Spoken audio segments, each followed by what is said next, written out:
여호와께서 모세와 아론에게 말씀하여 이르시되 만일 사람이 그의 피부에 무엇이 돋거나 뾰루지가 나거나 색점이 생겨서 그의 피부에 나병 같은 것이 생기거든 그를 곧 제사장 아론에게나 그의 아들 중 한 제사장으로 데리고 갈 것이요 제사장은 그 피부의 병을 진찰할지니 환부의 털이 휘어졌고 환부가 피부보다 우묵하여졌으면 이는 나병의 환부라.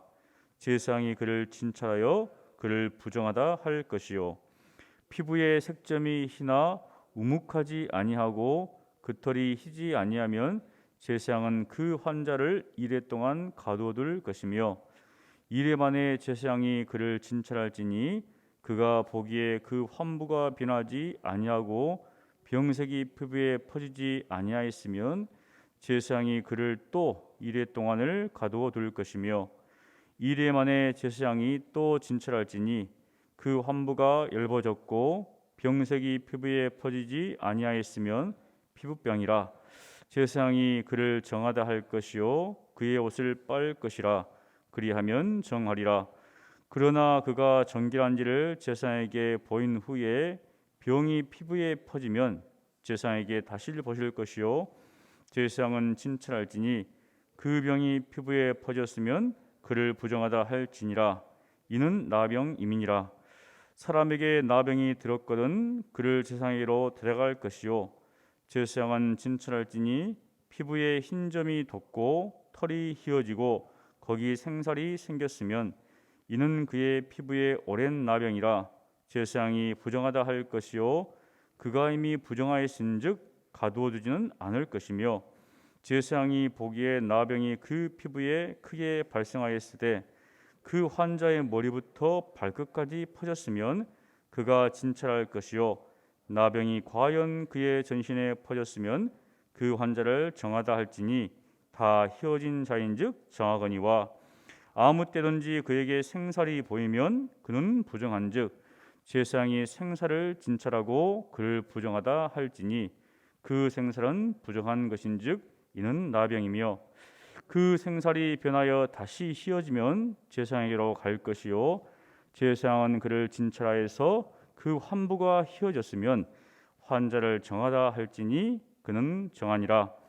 피부에 종기가 생겼다가 나았고 그 종초에 흰 점이 돋거나 희고 불구스름한 색점이 생겼으면 제사장에게 보일 것이요 그는 진찰하여 피보다 얕고 그 털이 희면 그를 부정하다 할지니 이는 종기로 된 나병의 환부임이니라. 그러나 제사장이 진찰하여 거기 흰 털이 없고 피부보다 얕지 아니하고 빛이 엷으면 제사장은 그를 이레 동안 가두어 둘 것이며 그 병이 크게 피부에 퍼졌으면 제사장은 그를 부정하다 할지니 이는 환부임이니라. 그러나 그 색점이 여전하고 퍼지지 아니하였으면 이는 종기의 흔적이니 제사장은 그를 정하다 할지니라. 피부가 불에 되었는데 그 된 곳에 불구스름하고 희거나 순전히 흰 색점이 생기면 제사장은 진찰할지니 그 색점의 털이 희고 그 자리가 피보다 우묵하면 이는 화상에서 생긴 나병인즉 제사장이 그를 부정하다 할 것은 나병의 환부가 됨이니라. 그러나 제사장이 보기에 그 색점에 흰 털이 없으며 그 자리가 피보다 얕지 아니하고 빛이 엷으면 그는 그를 이레 동안 가두어둘 것이며 이레 만에 제사장이 그를 진찰할지니 만일 병이 크게 피부에 퍼졌으면 그가 그를 부정하다 할 것은 나병의 환부임이니라. 만일 색점이 여전하여 피부에 퍼지지 아니하고 빛이 엷으면 화상으로 부은 것이니 제사장이 그를 정하다 할 것은 이는 화상의 흔적임이니라. 45절입니다. 함께 읽습니다. 나병 환자는 옷을 찢고 머리를 풀며 윗입술을 가리고 외치기를 부정하다 부정하다 할 것이요 병 있는 날 동안은 늘 부정할 것이라. 그가 부정한즉 혼자 살되 진영 밖에서 살지니라. 아멘. 저는 어렸을 때 이 성경 말씀을 읽고 두려워한 적이 있습니다. 왜냐하면 2절에 보니까 피부에 나병 같은 것이 생겼으면, 여러분도 아시겠지만 이 나병은 굉장히 이제 외적으로 보기에 참 좀 흉한 게 있죠. 그리고 불치병이다, 또 전염병이다 이런 게 있었기 때문에 어린 마음에 혹시 몸에 뭐가 생기면 혹시 이게 나병이 아닌가, 또 마음에 야 이러다가 이제 혼자 살아야 되지 않겠는가, 그런 마음도 한 적이 있습니다. 왜냐하면 사람들이 이것을 두려워하는 것, 이 한센병이죠. 두려워하는 것이 바로 이 외적인 썩어 들어가는 것이죠. 그래서 뭐 코가 떨어진다든지 손가락이 뭐 떨어진다든지 그런 게 있었고, 또 전염성이 굉장히 강하다. 그래서 탁 이 만지면 병이 이제 걸린다. 그리고 가장 중요한 것은 불치병이다. 그런데 이 모든 것이 다 오해입니다. 중요한 것은 이것은 사실은 완치 가능한 병입니다. 이 한센병, 즉 나병균에 의해서 이게 발생하는데 항생제에 의해서 완치됩니다. 이게 약을 먹으면 깨끗하게 사라지죠. 그래서 우리나라에 이제 한센병 걸린 사람들이 거의 없습니다.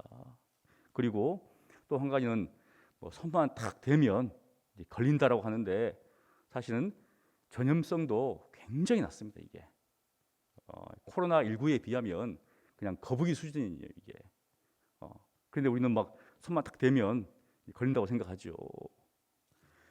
그리고 이 썩는 것도 이게 병균에 의해 썩는 게 아니라 이게 걸리면 이 감각이 사라져요. 통각이 사라지면 불에 대해도 못 느낍니다. 그러니까 상처가 나도 어떻습니까? 별 문제가 없으니까 그냥 지내는 거예요. 옛날 시대 때는 우리가 의학 기술이 발달되지 않았잖아요. 그러니까 그냥 놔둬버리니까 상처가 나가지고 감염돼서 썩는 것이죠. 그럼에도 불구하고 우리가 나병, 한센병 하면 왠지 두렵습니다. 왜냐하면 고대에서부터 어떤 그 외적인 어떤 것들이 굉장히 했기 때문에. 그래서 인식이 참 무섭습니다. 바뀌지가 않아요. 그런 의식들이.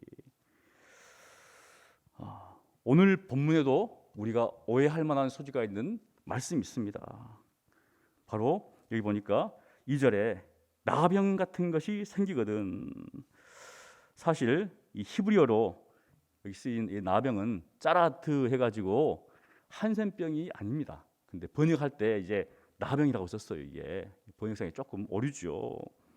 이 짜라트는 뭐냐면 사람의 피부에 나는 질환으로서 옷이나 또 뭐냐면은 가죽, 벽뜨기에 상하는 일종의 뭐 전염병 같은 겁니다. 그래서 어떤 이제 의학자들은 뭐 백선이나 건선 이런 정도로 이제 이야기하죠. 왜냐하면 내용을 쭉 보시면 이게 어떻습니까? 또 나는다고 말하고 있어요. 그래서 우리가 지금 알고 있는 한센병과는 다르다. 광범위하게 퍼지는 어떤 악성 어떤 질병, 이 피부병에 속한다라는 겁니다. 그래서 여러분들이 여기 보면 또 제사장이 그걸 보고 나았으면 정하고 또 다시 도졌으면 부정하고 이런 말 쓰잖아요. 그래서 여러분들이 이 본문 읽을 때 이런 나병은 아니다라고 생각하시면 되겠습니다. 여러분들 이 피부에 이제 뭐 질병이 생기면 뭐가 나면은 어떻게 합니까? 옛날에는 딱 이 말씀대로 제사장에 갔죠. 요즘은 바로 병원에 가죠. 제 아들도 최근에 몸에 붉은 반점이 생겨서 제가 어떻게 했습니까? 가까운 가정의원에 가라. 그러니까 또 가서 진찰을 해보니까 무슨 알레르기성 뭐 피부염이다 이래요. 약을 지어줬는데 그 다음 날 이게 안 낫고 더 심해지는 거예요. 그래서 이제 우리 전제 보니까 뭐 유명한 피부과가 있대요. 자주 가는데 일단은 뭐 예약해야 되고 굉장히 좀 시간이 걸립니다. 가니까 의사 선생님 하는 말 땀 띱니다. 땀 띠래요 그냥. 시원하게 해주면 낫는 거예요 그냥.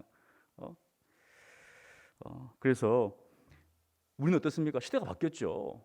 시대가 바뀌었습니다. 지금은 딱 성경 말씀을 가지고 이 말씀에 우리 아들이 나병이 아닌가 이렇게 안 보죠.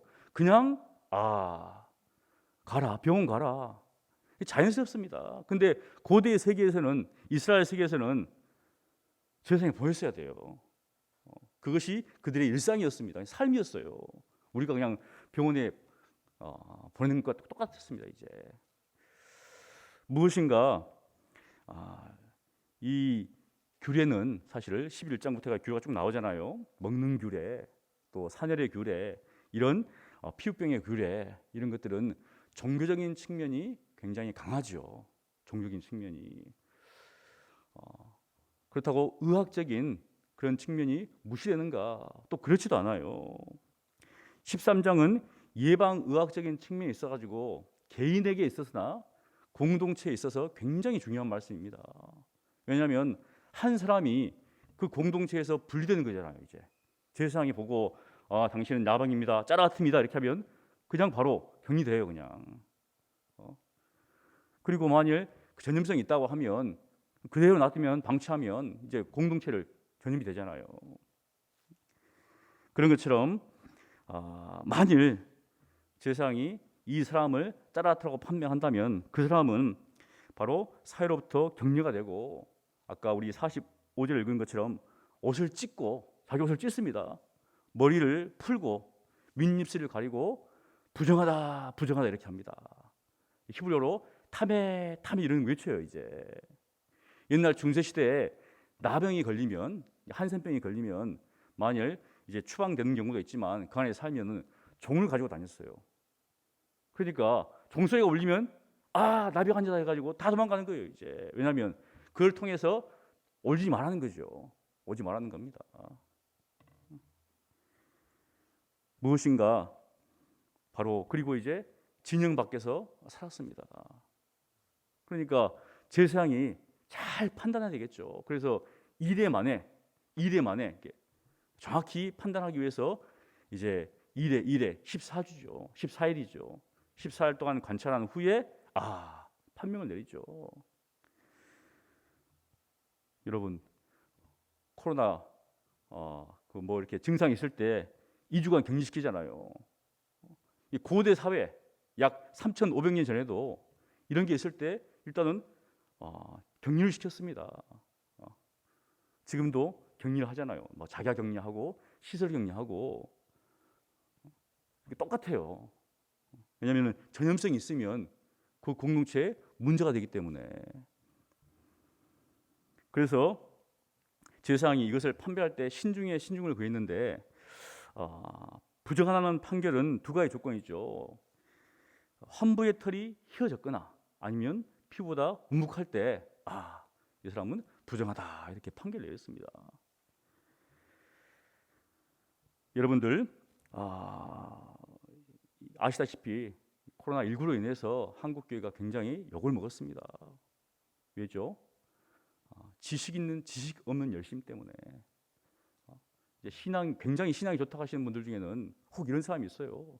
하나님이 도와주시는데 이 걸리겠느냐, 이게 무섭냐 이렇게 해가지고 전혀 지나친 신앙의 열심 때문에. 그런데 이 당시 성막 있었잖아요. 성막 주위로 이스라엘 진영이 딱 폈는데 하나님 여기 계시는데 무슨 피병이 무슨가, 그렇지 않았다는 거죠. 그러다 보니까 바로 결국은 성경을 모르기 때문에 이런 일이 벌어진다는 겁니다. 여러분, 제사장이 하는 일이 무엇입니까? 치료가 아니라 진찰이었어요. 그러니까 고대 사회에서 사실은 의학 기술이 발달하지 않기 때문에 치료하기 어렵죠. 그러니까 제사장은 진찰만 했다는 거예요. 그래서 진찰을 통해서 이 사람이 부정하게 되면 이제 격리를 다 시키는 거죠. 남태평양에 피지라는 섬이 있죠. 우리 유병팔 우리 선교사님도 우리가 이제 협력하시는 거기가 계시는데 약 인구가 90만 명입니다. 근데 원래 이 섬이 청정 지역이어서 코로나 청정 지역. 그런데 올해 4월부터 대유행이 발생했습니다. 그중에 그 안에 있는 가장 큰 병원에도 확진자가 생겨가지고 병원이 폐쇄돼 버렸어요. 그리고 정부에서도 통제할 수 있는, 봉쇄할 수 있는 능력이 없어요. 무엇인가 전염병이 퍼져버리면, 코로나가 퍼져버리면 이제 거쳐갈 수가 없다는 거죠. 그래서 하루에 한 200~300명씩 확진자가 생기고 있습니다. 그런데 어떻게 할 수가 없는 거예요, 이걸. 만일 출애굽 당시에 그 인구가 장정만 60만 명인데 뭐 대략 우리가 200명 아니면 300명 합니다. 함께 모여 사는데 전염병이 발생했으면 어떻게 될까요? 이거 뭐 삽시간에 문제가 생기죠. 그래서 그런 면에서 오늘 말씀 우리에게 시사하는 바가 큽니다. 치료가 없을 때는 예방이 최선이죠. 우리가 백신을 맞고 그리고 마스크를 쓰는 것은 무엇입니까? 거리를 닿는 것은 이게 예방 차원이죠. 치료제가 없으니까. 치료제가 있으면 우리가 이렇게 하겠습니까? 그런데 놀랍게도 약 3,500년 전 성경에도 그런 상황이 있을 때 어떻게 했는가를 그대로 보여줍니다. 그런데 이르는 우리 어떻습니까? 우리는 성경을 볼 때 이것은 우리와는 상관없는 말씀이다. 실제 일상에서는 그렇게 생각하는 경우가 종종 있습니다. 왜냐하면 항상 뭐 신앙적으로 영적으로 보는 경향이 있습니다. 하지만 그 당시에 치료제가 없을 때 그들이 이렇게 살았구나. 그런데 오늘 어떻습니까? 오늘날에도 똑같이 그렇게 합니다. 검사해가지고 문제가 있으면 이제 격리시키잖아요, 다. 모양만 다를 뿐이지 근본적인 삶의 모습은 같다는 거죠. 같다는 겁니다. 그런데 문제는 우리가 바로 종교적인 영역과 일상적인 영역을 나누다 보니까 이걸 분리시키는 경향이 있어요. 마치 이제 사실 예전에는 마스크 쓰고 예배드리면은 이건 하나님 받으실까 이렇게 생각하시는 분들도 있습니다. 그런데 그걸 나누기 때문에 지금은 아무도 어떻게 보면 거의 다 하잖아요, 마음 가운데. 목회자들도 이렇게 마스크 쓰고 하잖아요. 빨리 이걸 벗고 싶지만 그 무엇인가 우리가 하나님의 말씀을 볼 때 우리의 삶과 동떨어지지 않았다는 겁니다. 우리의 일심과 동떨어지지 않았다는 거예요. 말씀을 이 시대에는 이렇게 살았구나. 오늘도 어떻게 살 것인가 다 연관되어 있다는 것이죠. 여러분 모두가 성경을 바라볼 때 하나님의 말씀은 그냥 우리의 일상과는 무관한 것이 아니다. 우리의 삶의 모든 삶 속에서 영향을 미친다는 겁니다. 우리가 그것을 볼 수 있는, 분별할 수 있는 능력이 필요한 것이죠. 지식이 필요한 겁니다. 여러분 모두가 그러한 지혜와 지식 가운데 사시기를 간절히 축원합니다. 거룩하신 하나님 아버지, 오늘도 말씀을 통하여서 이스라엘 백성이 여러 가지 삶의 문제 속에서 참으로 하나님 앞에 정결한 삶을 살기를 원했습니다. 또 우리 일상의 삶 속에서 또 하나님께 주신 지혜 가운데 또 저희들 또한 살기를 원합니다. 이 코로나 시대 정말 우리가 어떠한 삶을 살아야 할지를 보게 되어주시고 또 많은 삶 속에서 하나님의 말씀의 원리를 따라서 우리가 살아가는 저희들 다 될 수 있도록 은혜를 베풀어 주시옵소서. 감사하고 살아계신 예수님 이름으로 기도합니다. 아멘.